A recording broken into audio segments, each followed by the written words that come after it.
What's Stanley Kubrick's greatest movie? Let me know in the comments, but here's one of my nominees. I think it might be this one. It's the 1975 period piece, Barry Lyndon. Let's talk about it and analyze it. Coming up next.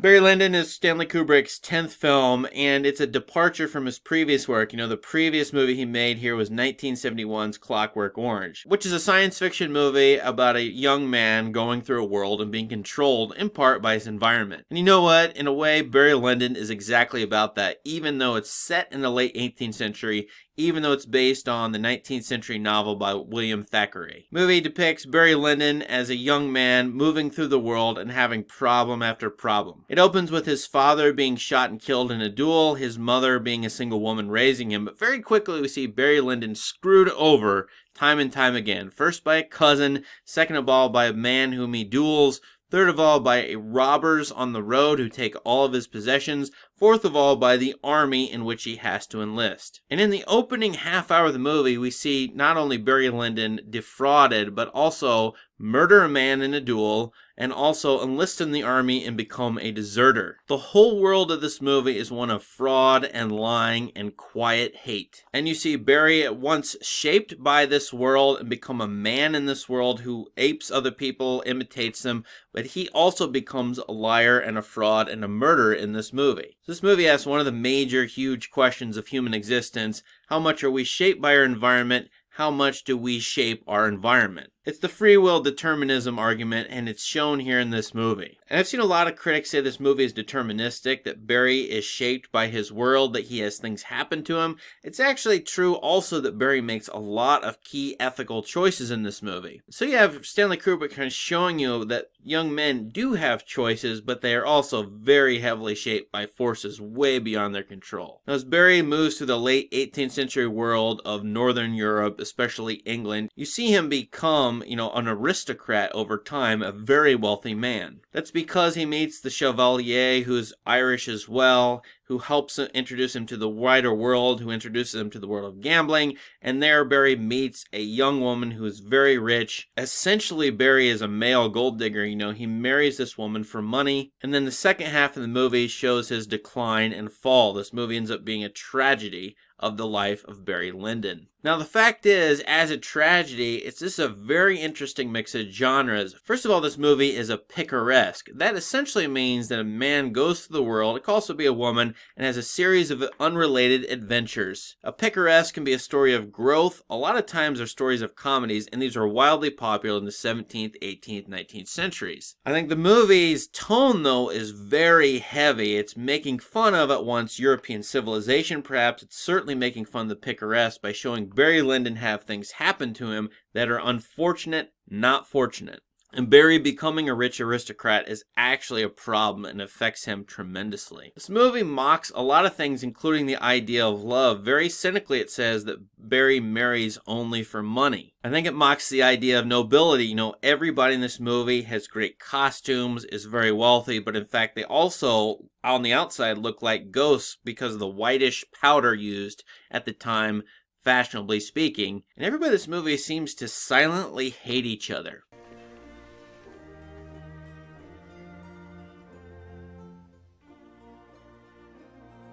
Chevalier,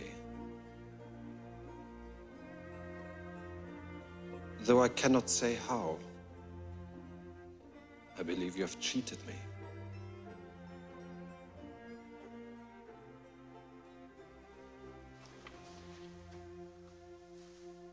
I deny your grace's accusation.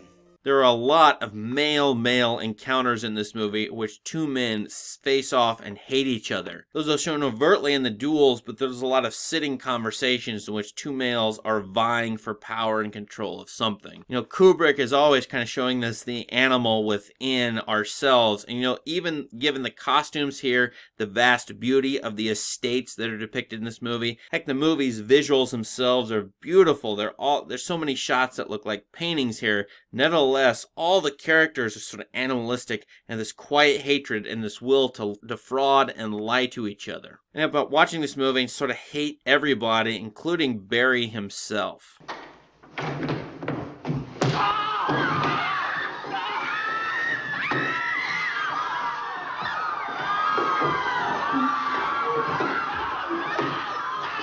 I think this movie is deeply cynical about the mid-1970s. You know, the Vietnam War is just ending, the U.S. is going to exit Saigon, and Barry Lyndon's war scenes are very harrowing. Barry has to go into the army early into the movie in order to make money because he's robbed of everything. And so by going into the army, he's going to earn money, but you know what? Very quickly he wants to be a deserter because the war scenes in this are absolutely insane.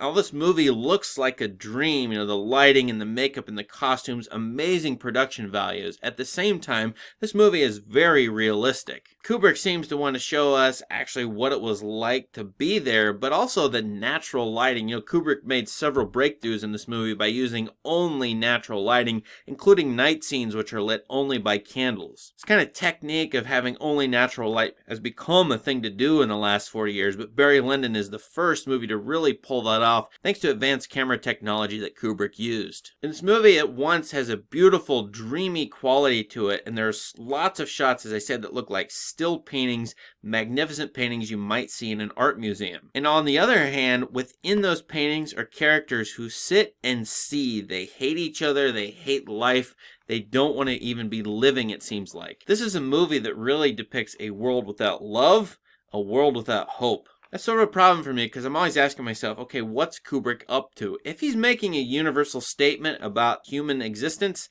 no thank you. I think this is dead wrong. I think this movie has a lot of philosophical problems if that's what Kubrick is up to. But I don't really take the movie to be about that. And I'll tell you why. I also don't think this movie is about the problems of European civilization. You know, Kubrick, again, as I said, alludes to still life paintings.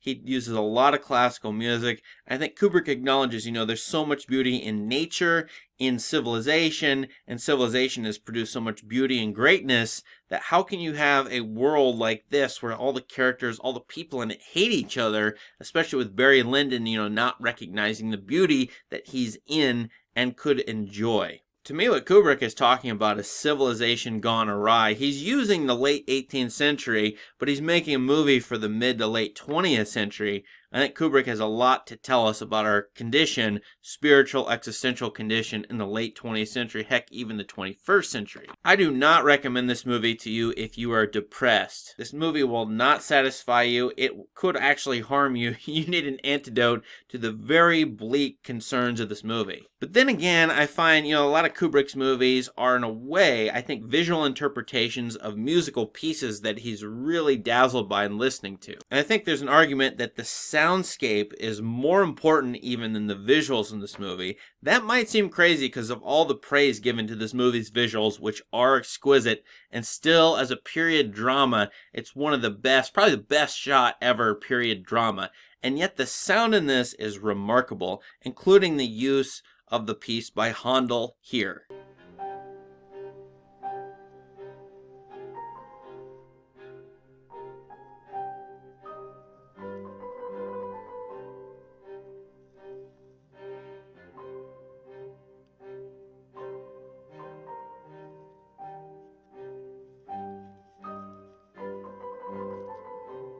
Indeed, I think this movie could be an visual interpretation of this Handel piece, which plays incessantly for the last 30-40 minutes of this movie. The movie ends so heavily, so this piece feels heavy, and I think Kubrick wants us to feel the weight of the problems of hating and loathing other people, of lying to them, defrauding them, and of this sort of hate-filled world of, you know, great things, great objects amongst the European aristocrats depicted in this movie, who nevertheless have nothing. They have empty lives. So I'm really arguing is that Barry Lyndon has a duality to it, two sides to it. Beautiful sets, beautiful costumes, amazing shot making in this movie. And on the other hand, deeply disturbing depictions of humanity. And I think that duality is mirrored in so many of the contrasts in this movie. On the one hand, you have a lot of static shots that zoom out. On the other hand, you have a lot of point of view shots used with a handheld camera. The static shots don't move. The point of view shots do move quite a bit. There's shots that look like paintings. There are shots that look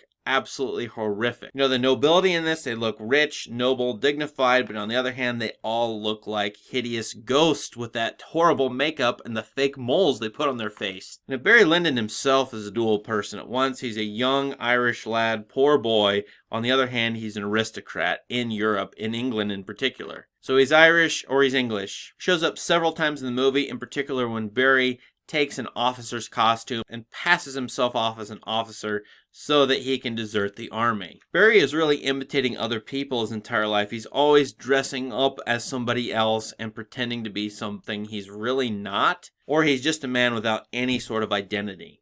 I have fallen into bad company, it is true. But I've only done as other soldiers have done.